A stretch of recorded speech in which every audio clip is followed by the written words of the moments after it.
अस्सलामुअलैकुम नाजरीन, क्रिकेट की ताज़ा तरीन अपडेट हासिल करने के लिए मेरे चैनल को सब्सक्राइब कर लें। चैंपियंस वनडे कप मार्क और फाइनल के लिए क्वालिफाई कर रहे हैं क्योंकि एलिमेंटर 2 की शिकस्त लीग मैचों में पॉइंट टेबल पर सबसे ज्यादा पोजीशन हासिल करने की वजह से रिजवान की जेर क़यादत टीम फाइनल के लिए क्वालिफाई करती है। मार्क ने चैंपियन वनडे कप 2024 के फाइनल के लिए क्वालिफाई कर लिया है, जब उनका एलिमेंटर 2 लायंस के खिलाफ जुमा को इकबाल स्टेडियम फैसलाबाद में बारिश के बायस मंसूख हो गया।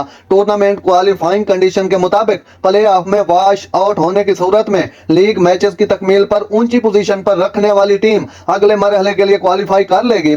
मोहम्मद रिजवान की क़यादत वाली टीम 3 जीत एक हार और 38 पॉइंट के साथ टेबल पर सर फहरिस्त है, जबकि शाहीन अफरीदी की क़यादत वाली टीम 1 जीत 3 हार और 12 पॉइंट के साथ चौथे नंबर पर है। मार्क होर का मुकाबला अब पैंथर से होगा। फाइनल में जो इतवार 29 सितंबर को इकबाल स्टेडियम में शेड्यूल है। नाजरीन, ऐसी बर वक्त खबरें सुनने के लिए मेरे चैनल को सब्सक्राइब कर लें। अल्लाह हाफिज।